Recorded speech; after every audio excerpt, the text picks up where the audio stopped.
Hi, subscribe to Life Stories so you don't miss news stories.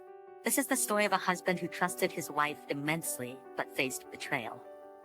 This betrayal had disastrous consequences, destroying their 24-year marriage and their once joyful family life. Now let's delve into the narrative to uncover the details of what happened. My trip wasn't starting the way I liked. I had to be in Minneapolis on Thursday and Friday for a convention. When we were younger, Martha, my wife, would take half a day off to make sure I had plenty of good memories to last me the entire time I was away. This time, she simply kissed me goodbye on her way to work. My name is Ivan DeBadgewitson, or the Badger for short. I am 49 years old and married to my wife Martha for the last 24 years. We have 2 children, Ross, 22, and Amelia, 20. Around 3 p.m., I left work and drove to the airport. My flight was at 6 p.m. Since I hated to be late or worry about missing my plane, I always got to the airport early. This time everything went just fine, and I spent an hour waiting for the boarding call. However, due to poor weather, the plane coming from Minnesota was delayed. A snowstorm was heading our way.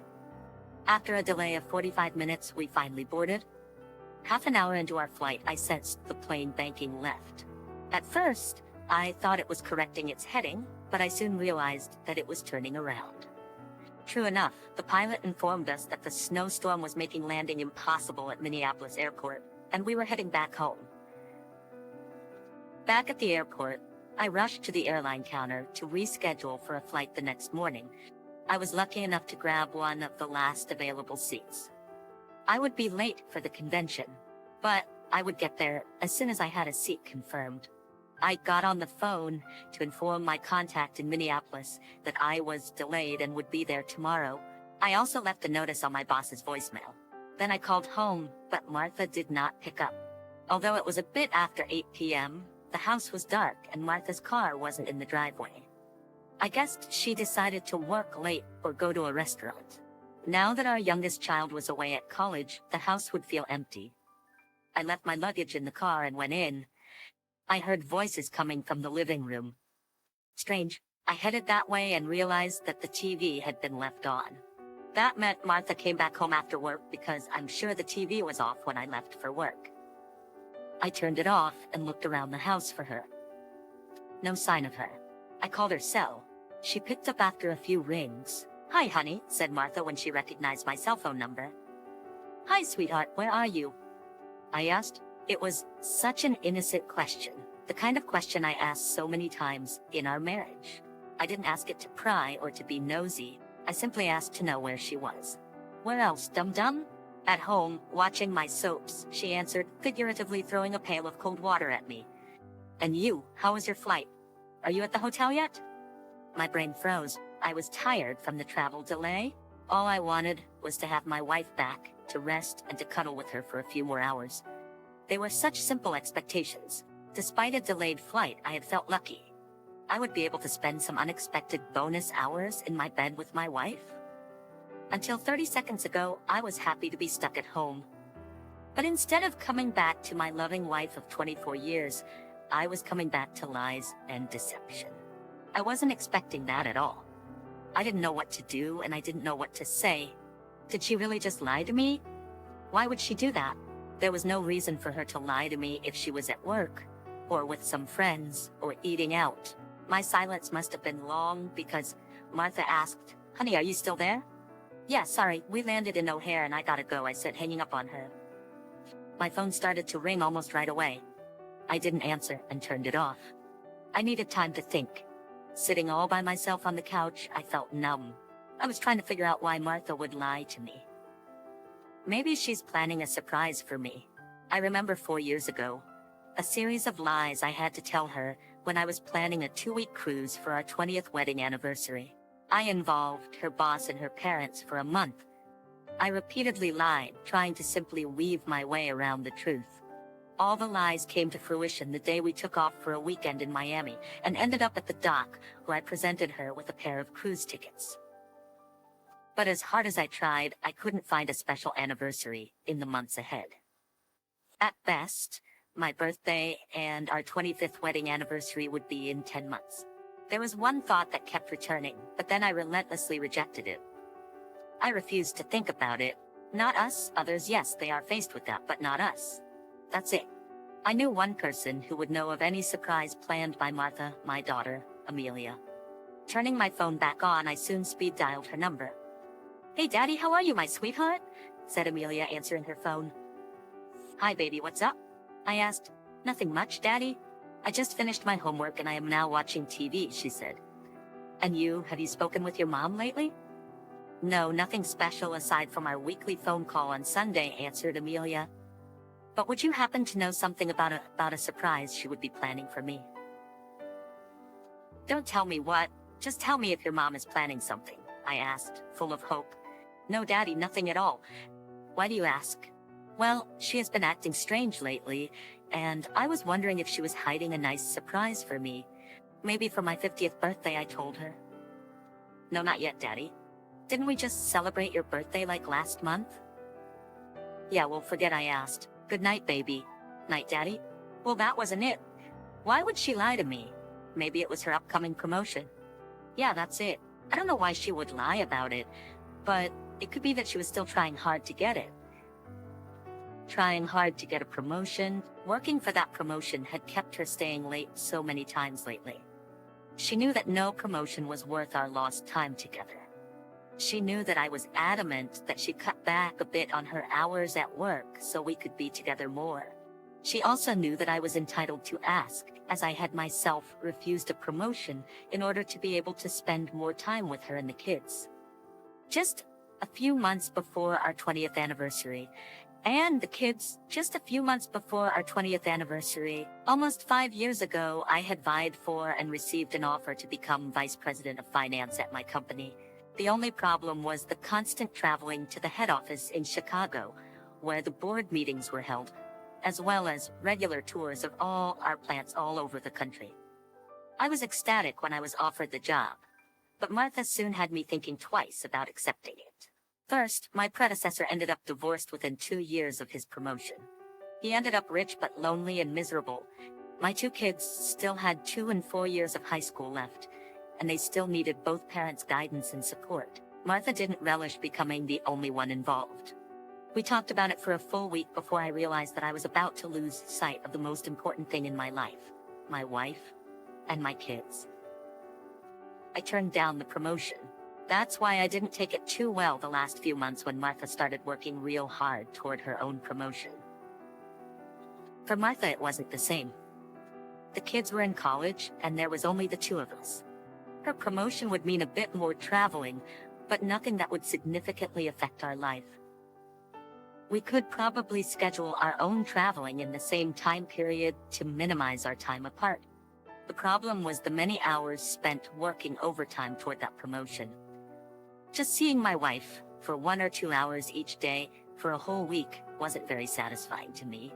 And that's without talking about the nosedive in our lovemaking. She even spent many Saturdays and some Sundays at work.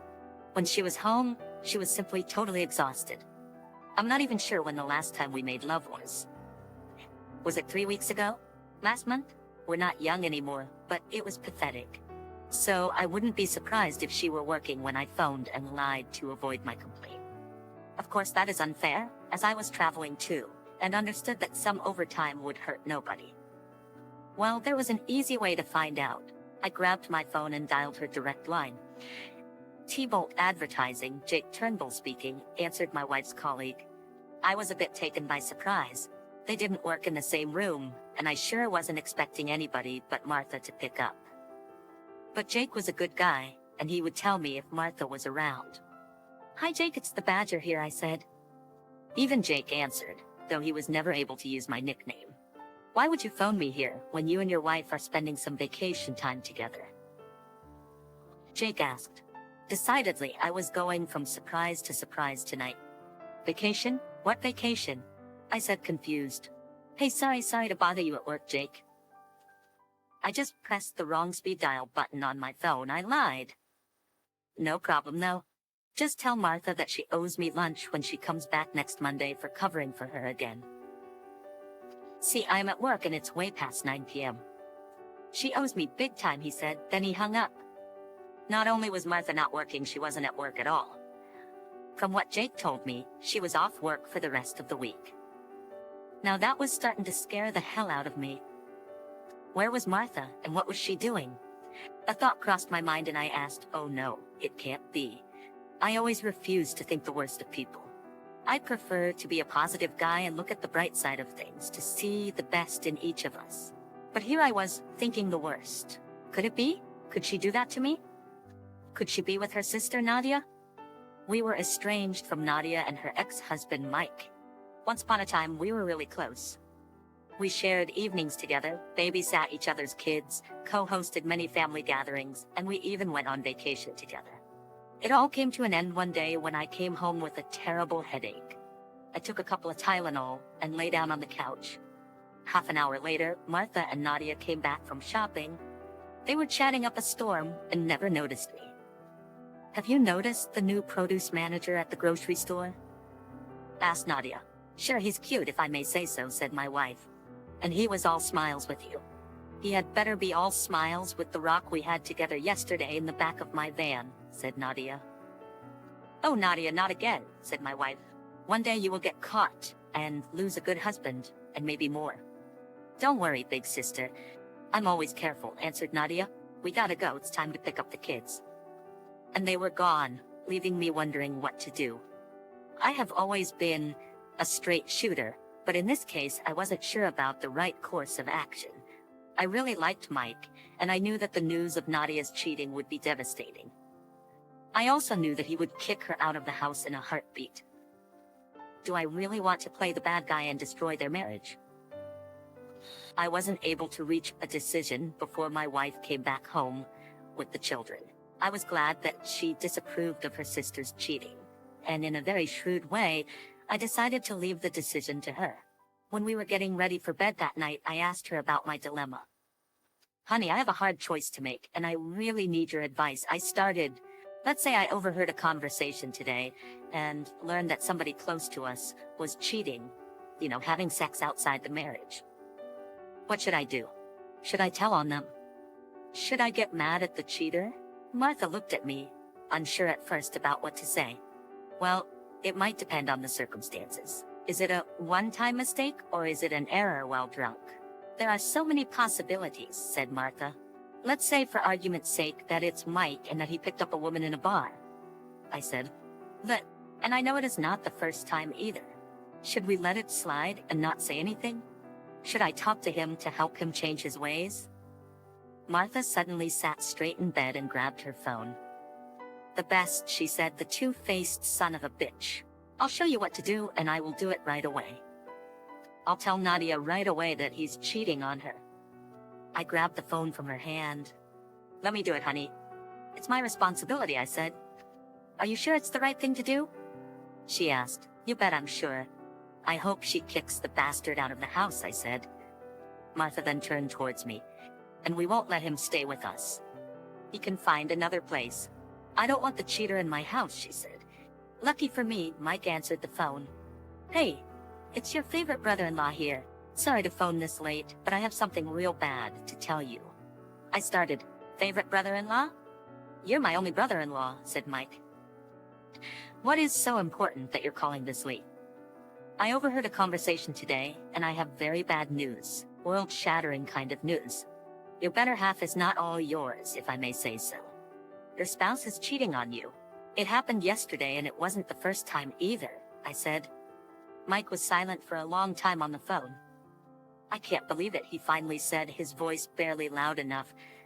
Are you sure you were speaking about my Nadia? Yes, I heard the confession from the horse's mouth itself. Bragging is a better description than confessing, if you get my drift. And I didn't hear any sign of remorse. It was like describing a game of hide-and-seek. I am really sorry to be the bearer of such bad news. I will let you deal with it in your own way, but don't hesitate to call.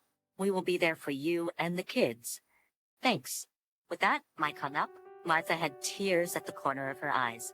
She sadly smiled at me. I am so proud of you, honey. It takes courage to be the messenger of such bad news, said Martha. Can you please hold me? I feel so lost and scared. I took her in my arms and started to rock her gently. I wonder if they will go to therapy, I asked after a little while. I believe it wouldn't do any good, said Martha sleepily. Once a cheater, always a cheater. You're right, I said, drifting towards sleep, when the ringing of the phone woke me up. Yeah, hello, I said, yawning and speaking softly, trying to avoid waking up Martha. You son of a, what did you tell Mike? Asked the very angry voice of Nadia. Just the truth. I told only the truth, I said, glancing at Martha, who was waking up. I talked about it with Martha this evening, and we decided it was better to tell the truth, however upsetting it might be. I can't believe my sister would rat me out, answered Nadia, her voice full of venom. Sure she would. She was about to do it herself, but I took the phone from her and decided to tell your spouse myself, I said. We agreed that cheaters should pay the price, whatever that price is. Nadia started to cry. But what can I do? Mike kicked me out of the house, Nadia said between sobs. Well, if you've been kicked out of the house, it is well deserved, I said. But what can I do? Where will I go? Can I come to your place? Asked Nadia. No way, Martha and I talked about it too. There's no chance that we would offer shelter to a cheater. You're on your own, I said. I can't believe my sister would say that she loves me, said Nadia. Martha, what do we say to a cheater then? Asks to come over here after being kicked out?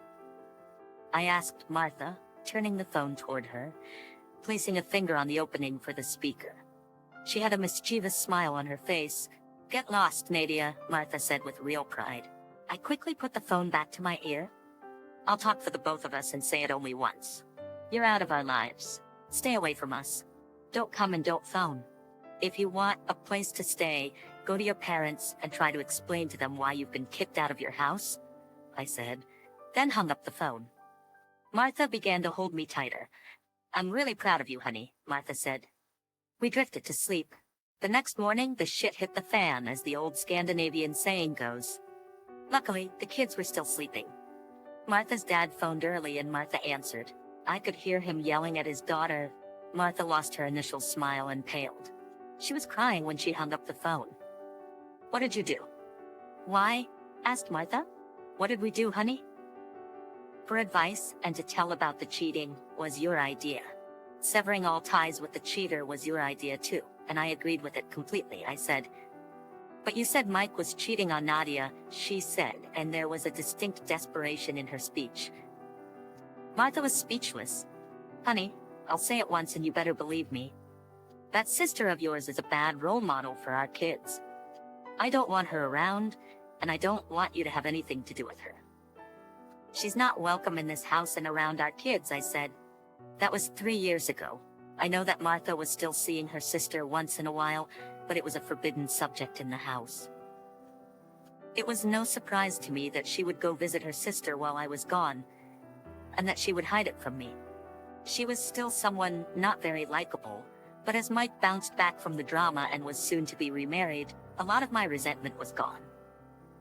I simply didn't give a damn about the situation and was glad not to have her around.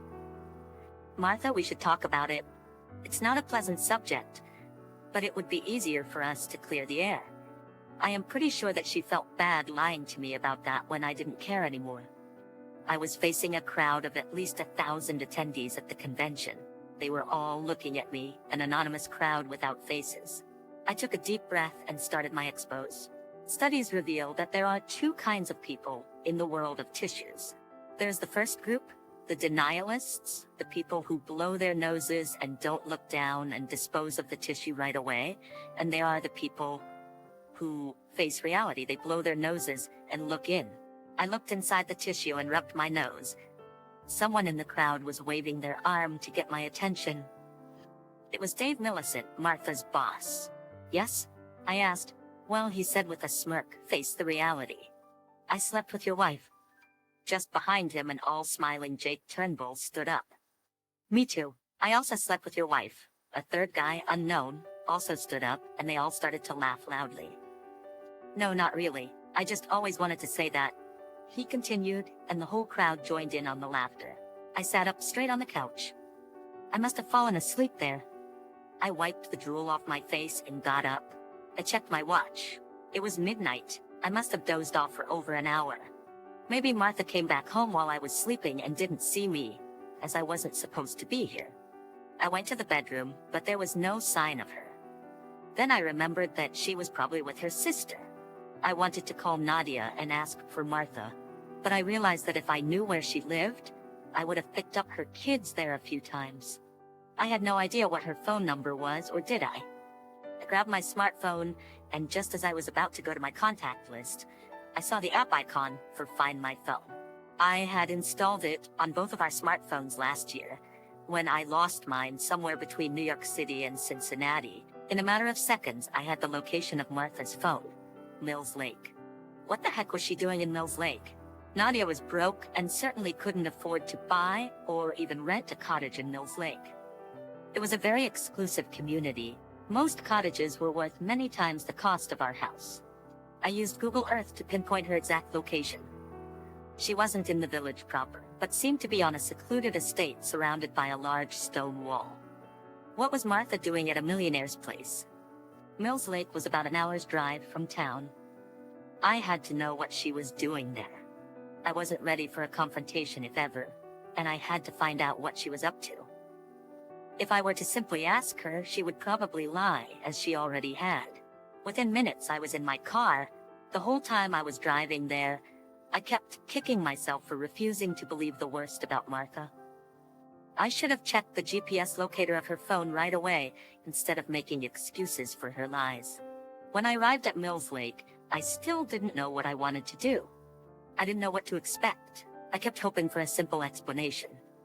I drove toward the estate where Martha was. There was a huge gate blocking the entrance, and I definitely didn't want to drive up and ask for my wife.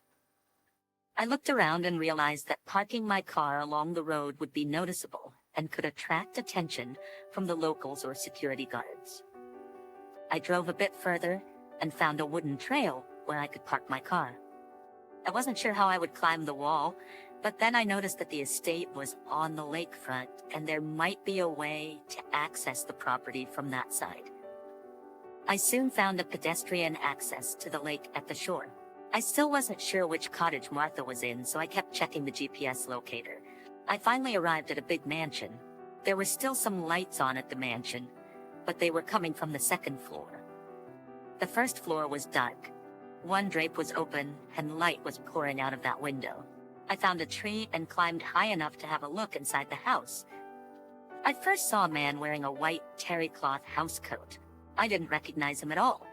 He was older than myself, maybe 60, but he moved away a few minutes later.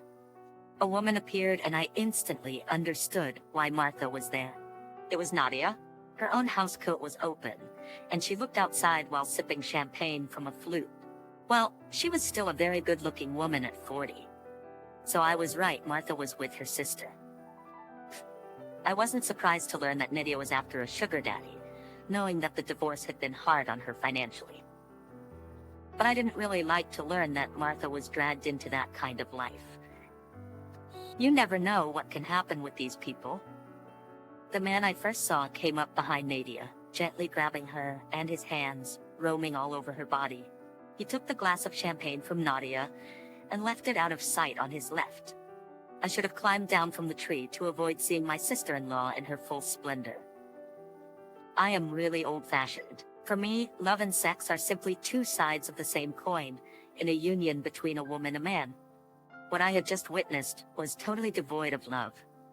I didn't like Nadia, but I would never wish something as bad on her. A bit embarrassed by the spectacle, I was about to climb down when the couple moved away from the window. That's when I caught a glimpse of Martha. She was sitting on a couch further back in the room, a silly drunken grin on her face. My heart froze. Her housecoat was open. The second man approached her. Martha sealed the fate of our marriage. I was so shocked that I took a step backward and fell from the tree. Branches broke my fall, and I wasn't hurt too much when I landed. Like a zombie, tears streaking down my face, I limped my way back to my car. I was hurt, really, really deeply hurt. Not from my fall from the tree, but from my fall from grace, from the loss of my love. I thought for a few seconds to rush to the cottage, break down the door, and cause as much mayhem as I could. But the idea of spending the next 3 to 5 years in jail for breaking and entering and for assault was not very appealing, to say the least. A mix of emotions was fighting in my head as I walked alone through the night. There were no more denials in me. There was just a sense of loss, an immense sadness, and a rising anger that I didn't dare risk to let loose unless it overwhelmed me and screwed my life even more than it was. I knew that even if my anger turned to rage, I would never do something that would physically hurt Martha. I could have simply driven home, packed my stuff, and left her. Living in a no-fault state, with our own wages and no more underage kids living at home, the divorce would be straightforward, splitting everything 50-50 and saying goodbye. I needed a little payback. I played with the idea for a few minutes and decided to go for it and see how it would play out. I took my phone and dialed Martha's number. As expected, she didn't pick up and I got her voicemail. I was hoping that she would check her voicemail immediately after I left it, just in case. "Hey honey, I said you didn't pick up the house phone, so I am now trying your cell. I just wanted to tell you not to panic when you hear my keys in the door in a few minutes. It was a crazy evening with a snowstorm, diverting our plane towards Chicago, then finally being sent back here. They are not sure exactly when we will be landing, but I should be home 30 minutes after that. See you shortly." Now she must have heard the ping sound telling her that she had a voicemail. As we were in the middle of the night, she must be curious and distraught enough to receive a message this late. That is really out of character. From now on, she is reaching for her phone and going to voicemail. Please let her be drunk enough not to realize that I couldn't have used my cell phone on the plane. Now she is in panic mode. She is about to get caught. She is not sure, but she thinks that she might just have enough time to jump in the car and beat me back home. All the while, she is dressing up real quick and probably answering questions from her sister and her lover. My phone startled me when it started to ring. I didn't think about it. It made sense that she would try to figure out exactly when I would be home. "Hi, honey. Sorry if I woke you up," I said. "Are you on your way home?" asked Martha. "I should be there in about an hour, give or take a few minutes." "Okay, see you then," she said and hung up. Within a few minutes, I saw her car coming from the estate's gate and driving rather fast toward the interstate. She almost ended up in the ditch. She must be drunker than I thought.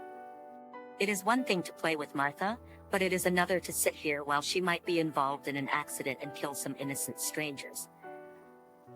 I was mad at her, but not at the risk of the life of the mother of my children. Think fast. 911, what's your emergency? I would like to report a drunk driver. The car almost ran into me, then sped away, swerving like crazy. It just got on the interstate at Mills Lake, heading south.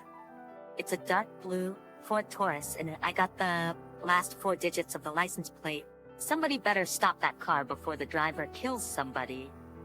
I was thanked for my assistance and reassured that a patrol car would be checking on the drunk driver. I kept my distance and followed Martha. 2 exits later, I saw a highway patrol car way up on a bridge over the freeway. As soon as Martha's car came into view, it took off and headed back on the interstate. Sure enough, they pulled Martha over. I passed them. 45 minutes later, I was back home. It is almost funny if it wasn't so sad that in a matter of one night, the life of one of the persons I loved so much would become of no consequence. I really had to take a few seconds to weigh the possibility that Martha might die in a car crash and the sadness and misery my children would suffer. Nowhere was my love for her a factor in the decision I made. Not that I didn't love her anymore, but then I wasn't able to see our lives going forward together. I turned the house phone ringer off and turned my cell phone off. I needed to think. I can't believe I spent the last hours trying to find an explanation for Martha's lie when the obvious one kept jumping in my face. I opened a bottle of wine and tried to figure out what I would do. For years, I believed that my love for Martha would be like a good bottle of wine, that it would reach its peak with age. As it is, it seems that it turned to vinegar. I loved that woman so much that the pain of her betrayal was kicking me. No, it's not only the betrayal that was kicking me, it was also the discovery of the loss of our love that was kicking me. Without that love, I was nobody. I was nothing. It had defined me for the last 26 years, 24 as husband and wife. Can I survive that? Wouldn't it be less painful to just go to the next bridge and simply jump off it? I never thought that I would have to plan a life without Martha. I didn't know how to start about it. I never made decisions without first discussing them with Martha. Now I couldn't even contemplate the idea of speaking to her. It's simple. My family has been my whole life. Every single decision has been made thinking about my wife and my kids. Even our social life was focused on the needs of our family. I didn't congregate much with my fellow workers. I attended social functions like the annual Christmas party and such, but I was always heading home right after work. I could count on the fingers of one hand the times I had gone out with people at work over the last 10 years. With the kids now out of the house, it was only Martha and me. Now I was left alone with my grief. I was left alone with nobody to love, alone for the first time in my life. Why did she do that to me? Why the deception when a simple divorce would have been still painful, but more respectful of all the years and happy moments we shared? When did she stop loving me? Was she only staying with me until the kids grew up and left? When did she stop caring? I saw the departure of our kids as an opportunity to concentrate more on Martha and on us. It seems she saw it as the end of the road for us. I kept seeing that stranger pushing her. It showed me how comfortable they were with each other, or how easy it was to cheat on me. Martha and her lover, me alone without love, brought only one thought. We were dead as a couple. Amidst my despair, my pain was a link to life. Pain reminded me of my loss, of better moments, of my kids. I must think about them. My kids saved me that evening. I didn't have enough self-esteem left to extract myself from the deep well of my despair. My kids did it. The thought of them helped me cling to a little bit of self-preservation. Ross and Amelia will soon get married and start their own families.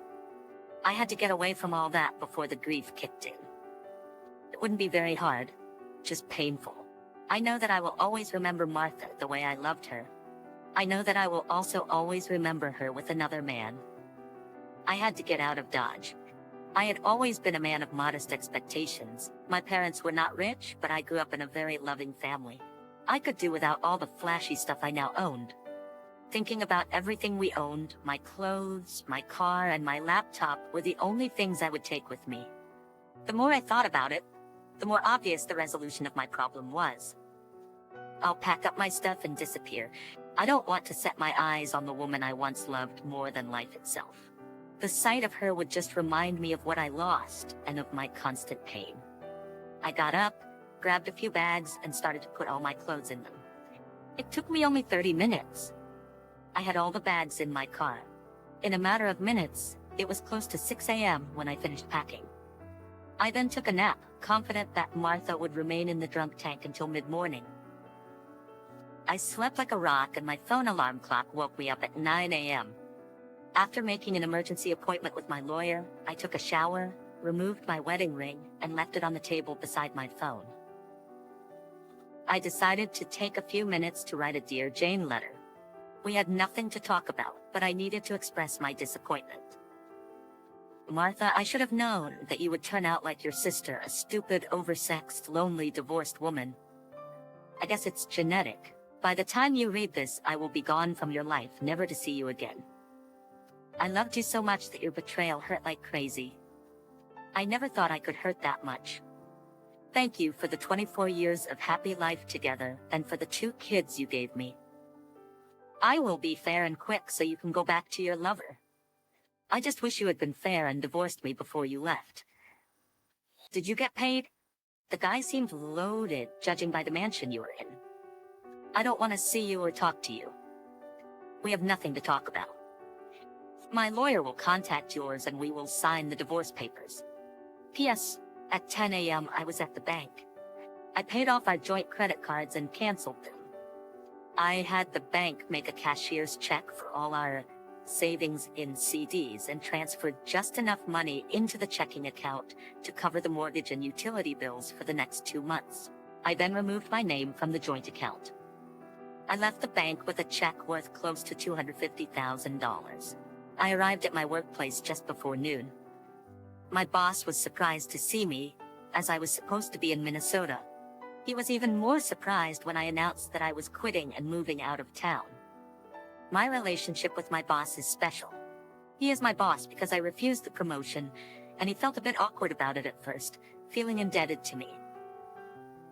When he went through a divorce 2 years ago, I went into his office and told him that it was the reason I refused the promotion. Since then, we have been more equal partners than boss and employee. "Listen, I have a proposition for you," he said. "I'll accept your resignation from your current position, but I won't ask HR to terminate your employment and write you a check for your 401k. Instead, I have an opening in our new optics division in Tucson.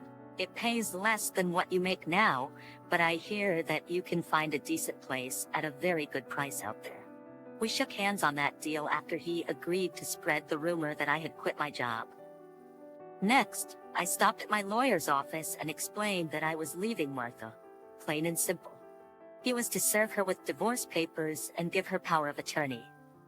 My attorney tried to convince me to go to counseling as he was also a friend of the family. However, he quickly realized that I would be leaving town, out of state, and without a wife by midnight. By the end of the afternoon, I was on the road, exhausted and in need of a place to stay. I stopped at a rundown motel around 8 p.m., but what can you expect for only $60 a night? I just needed a place to rest. I called Ross's phone number on a disposable phone I had purchased earlier. "Hello?" I said. "Hi Ross, it's Dad." "What's the phone number, Dad?" asked Ross. "Well, save it. It's my new phone number," I replied. "Any news from your mom today?" "No, why?" "Well, I have to be direct with you, Ross. I caught your mom cheating yesterday." "Oh, Dad, not her too." "What are you going to do about it?" "It's already done, Ross. I packed my things, cleared the bank accounts, leaving enough for her until she sells the house. I quit my job and I'm on the road heading south. I'm done with her. I'll give her the freedom to play around, but she won't be my wife anymore. She will be served with divorce papers later this week." There was a long silence on the line. "Does Amelia know?" Ross asked. "No, not yet. Everything happened so fast, you're the first one to know. I'm not even sure if your mom knows yet that I left her. She wasn't around when I packed," I explained. "I'll call you regularly. Keep me informed. I love you, son. I'm exhausted and I need to go." "Love you too, Dad." My phone call to Amelia was just as sad as it was shocking. My 2 kids had to learn what their mother did to us. They had seen the damage Aunt Nadia did to her family. Like me, they couldn't understand why their mother would do the same thing to us. "I wonder how long she had been doing this," Daddy said, always straightforward. "How long was it that we weren't enough for her anymore?" "It doesn't matter, honey. I just wish she had been honest with me and divorced me before cheating. Now it doesn't matter for how long or why to me. All that matters is that I loved her, that I trusted her with my life, and that she betrayed that trust." "Nothing else matters anymore," I said. "Please don't talk like that, Daddy. Tell me you'll be fine." "I'm all right now, very sad, but I'll get over it if I can avoid all contact with your mother," I assured her. "I'll let you know where I live." "Can I come stay with you after my school year?" asked Amelia. I had tears in my eyes when I promised her that she would always be welcome to live with me. The division in Tucson was small, with only 30 employees, and the district manager was more of a father figure than a ruthless boss. I liked the instant familiarity of the crew, and they made me feel welcome. Within a month, I had my eye on a nice condo. I never had any contact with Martha, but I received regular updates from my attorney and my kids. Moving on was anything but easy. There were some instances where it was really hard. First, my attorney informed me that she was ready to contest the divorce. She said that she didn't want a divorce and was ready to fight it to the end, even if it would bankrupt both of us. Fine, I told my lawyer. Forget the divorce. I don't care. It was only to give her a chance to move on with her life. For the 24 years of happiness we shared together, just tell her I don't want to have any more dealings with her. To have a nice life. And then I say, "Ducky-bish. Can you say that because you are my friend?" "It will be a pleasure, but I will still bill you an extra $50, said my attorney. It was a bit harder dealing with the kids one by one. I had to convince them that there is no turning back. The first snag was with Amelia. Dad, Mom went crazy when I told her I was going to live with you this summer, said Amelia. I told her that I would come and visit both her and Grandpa and Grandma. She was so weird that I had to avoid my phone for days.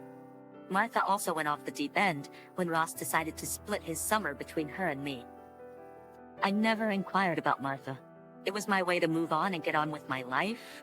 It was hard because I still had some feelings for her, mostly feelings about our lives before the betrayal. However, the kids kept giving me information about her.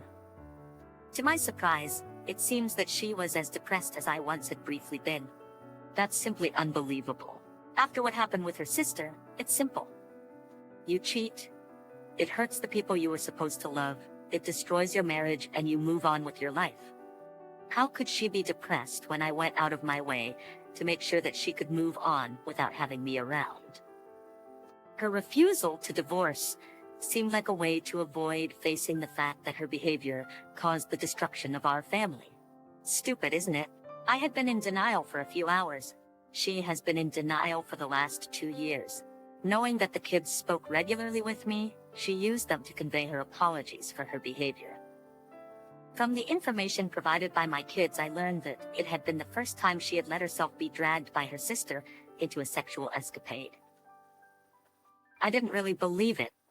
She apologized to the kids for her betrayal.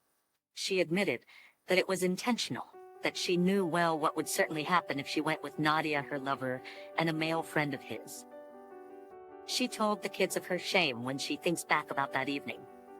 She had cold feet for a while, but decided to drink heavily to alleviate her shame and guilt. When she got my voicemail about my imminent return to the house, she had just finished a duck with her blind date. She believed that I would reconcile with her if she atoned long and hard for her betrayal, and if she could let me know that she loves me. For the kids, she tried to convince me that she would do anything to show me her love. I knew that the kids hoped that I would reconcile with her, but I didn't find it in me to even contemplate speaking with Martha. The fact that I was living so far away from their mother was also hard for them because they had to make a choice between her or me. Martha was always asking the kids to tell her where I was living. All she knew was that I had moved away. All she knew was that it was in a southern state. Almost 3 years after I left her, she finally discovered where I was. One day as I was leaving work, I saw her stalking the office. I was certain of my kids, so I didn't know how she was able to discover the city where I lived. I knew from my kids that she was sure that I would change my mind if she could meet me. I sure wanted to change her mind about that. She didn't see me because I left from a side door. I grabbed my phone and punched a number. "Hi, Louisa," I said. "Do you remember what I was telling you about my ex-wife? Well, she's here and will probably follow me back home. Be prepared. See you in a bit." I managed to walk outside of Martha so she would follow me. When I pulled out of the parking lot, I had Martha close on my tail. I drove around town a bit, stopped at the grocery store, then headed back home. Arriving home, I pulled into the driveway of my condo. I didn't even have to get my keys, as Louisa, a very pretty Latina woman in her early 30s, opened the door to let me in. 2 minutes later, the doorbell rang.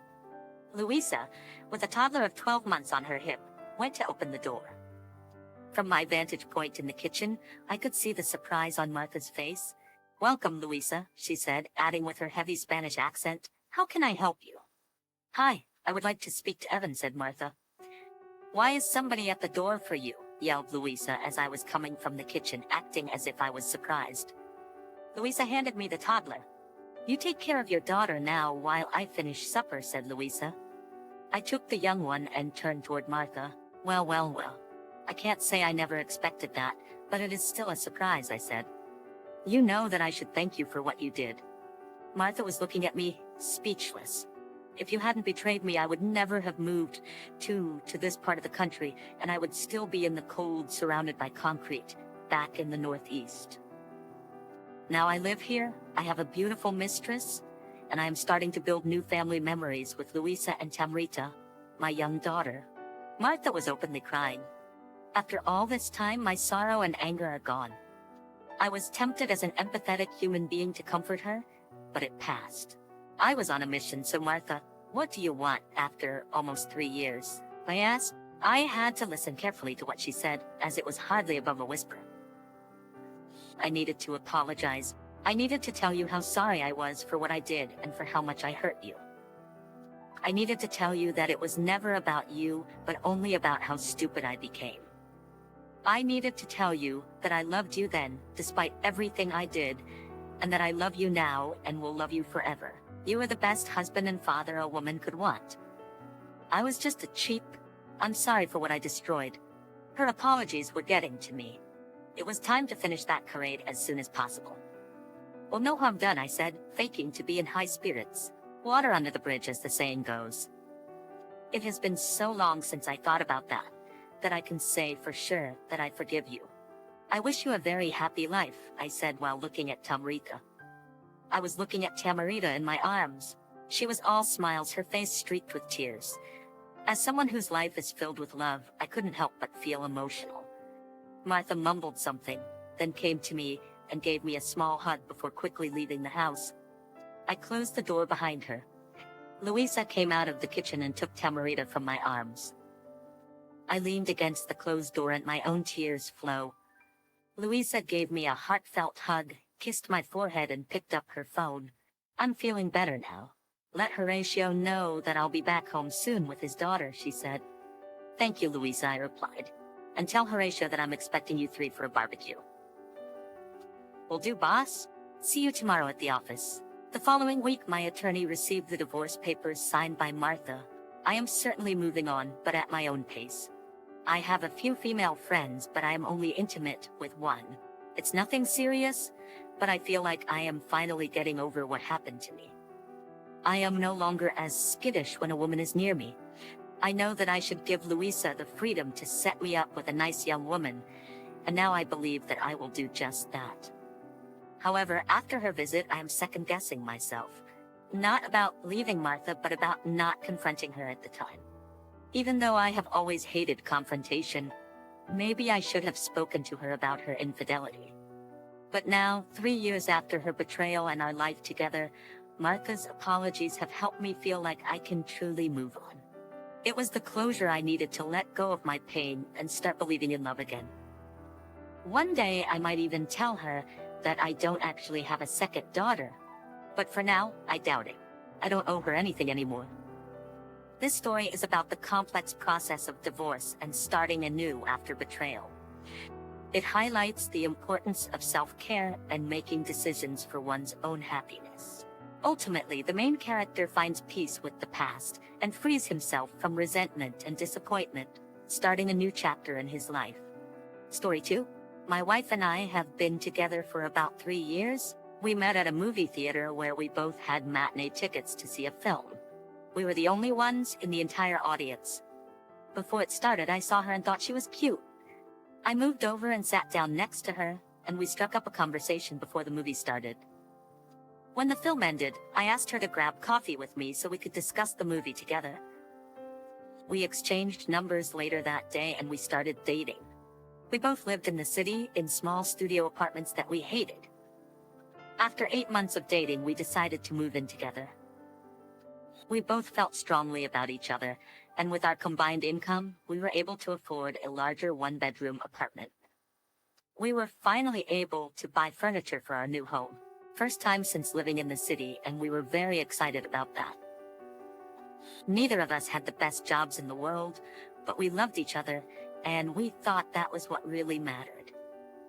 The little extra money that we had, we would use for experiences that we could do together, like concerts, movies, festivals, you name it. We didn't have a lot of money in savings at that point. A few months into living together, I suggested that we get married. She went with it, and a few days later, we were signing papers at the courthouse. It didn't make much of a difference in our relationship, but just knowing we were married was nice. I got offered a job that paid a good deal more than what I was making in the city. We didn't want to move away because we loved the city life, but I couldn't turn down the job. One of the best things about the job was that I would work for 2 weeks straight, 10 hours a day every day, then I would have 3 weeks off. It paid well, but it only paid once a month. We figured out a way for me to take this job and not have to leave the city. Essentially, I was booking a 2-week stay at a hotel and working, then coming back home for the 3 weeks that I was off. We knew that it was going to be a challenge for the first few months because of the extra money we'd be spending on hotels. We figured we could cut back on some things to make it work, and when we caught up and good money was coming in, we could start splurging again. My wife wasn't crazy about it. I wasn't giving her luxury gifts or meals at 3-star restaurants, but we had the money to go out when we wanted to during my first stint on the job. My wife kept complaining to me about how bored she was all the time and how she wished I hadn't taken the job. I was frustrated that she couldn't just suck it up for a few months while I did something that would change our lives with how much extra money we would have. About a week into my first work trip, I got a weird message from a friend. We were pretty close, but in recent months we had drifted away from each other. They messaged me and asked if anything had happened between my wife and me, and I was confused. I told them that everything was fine, I was just away working on the new job. I asked why they thought something was off, and they told me they were at a restaurant, and positive they saw my wife with another man on a date. I couldn't believe what I was hearing. I told them that they must have been wrong, but they told me they took a picture just to be sure. They sent it to me, and it was my wife. I called my wife right away and asked her about it. She told me that it was a work meeting she was at and that I was overthinking it. I was suspicious, but she had never given me a reason to doubt her in the past, so I was more apt to take her word for it over the friend. I texted the friend and explained everything, then they apologized for overstepping their bounds. I returned home from my 3-week stay there, and everything seemed normal with my wife for the first week. During the other 2 weeks, I noticed that she was on her phone a lot more than usual. She was also taking a lot of selfies, which was strange for her. I was curious about who she was sending these pictures to if it wasn't me. I took a mental note of her Snapchat score one day and checked it about a week later, and it had increased by over 100. I kept an eye on it while I was away for my next 2-week stint at work, and it was steadily increasing more. When I checked it while I was home, her Snapchat score was increasing more than it was before. She wasn't sending me anything on Snapchat at all. I was concerned about why the score was changing so much, so I did a quick Google search to see if there were any obvious reasons. I found that she was sending and receiving messages from other people. It seemed like others were also questioning their partner's fidelity. When I got home from work, I kept this thought in the back of my mind. But I didn't say anything. I didn't have any proof, and telling her that I noticed her Snapchat score increasing would make me seem crazy and jealous. The first chance I had to look at her phone, I took it. She was in the shower and had left her phone on the bed. Upon looking through it, I discovered 3 major things. First, she had downloaded an app to find sugar daddies to date. Her profile showed her in revealing dresses and lingerie, and she was receiving messages from numerous men. Some even sent her money on Venmo to prove they were serious. The second thing I noticed was the dozens of Snapchat messages from men with nicknames like Ben, defense attorney, Tesla, and others. She was exchanging nude photos with these men on Snapchat. The third thing I found was her text message exchanges with some of these men. It was clear that she had met up with at least 3 of them, and they had taken her to fancy restaurants and bought her expensive items for the house. I hadn't noticed these things before, but when I looked through the messages, it all became clear. I realized that she had brought one of these men back to our apartment and had sex with him in our bed. I was furious when I saw this. It was obvious that this was her way of getting back at me for the spending cuts we were making while I was starting a new job. She wanted fancy dinners and expensive wine, so she lied and betrayed me. I took screenshots and videos of everything I saw, so that I would have evidence for our impending divorce. There was no way I was going to stay with her and continue sending her all the money I was earning at my new job while she was doing this. I spent the rest of my time at home secretly looking for a new apartment closer to my job. I wanted nothing to do with her, and I didn't even want to be in the same city because it reminded me of her too much. When it was time for me to go back to work, My wife had no idea that I was leaving for good. While she was at work, I packed up my things and moved them out so she wouldn't notice. When I got to my new apartment, I removed her name from my bank account. I had already been looking for a divorce attorney while I was still in the city, and I had sent her the papers in the mail. One night after work, I saw that I had dozens of missed calls and text messages from her. She had received the divorce petition in the mail, and it explained why I wanted a divorce. She didn't understand why I accused her of cheating. I sent her a text message explaining everything I knew and included some screenshots I had taken. She threatened to sue me for going through her private property, but I wasn't sure how well that would hold up in court. We went through with the divorce, and I was able to remove my name from the lease in the city, leaving her solely responsible for it. I posted about the divorce on our social media before she commented on anything, so I could have the narrative in my own hands. I had a gut feeling she was going to try and blame the separation on me, so I wanted to get ahead of it. We were divorced, and I didn't owe her anything in spousal support, but I figured she was still getting, a lot of her money from the men she was seeing. I had a few of their phone numbers from the screenshots that I had gathered. I threw all of them into a group chat and sent a message telling them that my ex-wife was married to me when she was with them, and that she was talking to countless men and taking their money. Some of them didn't care about it. They probably assumed that was what was happening anyway.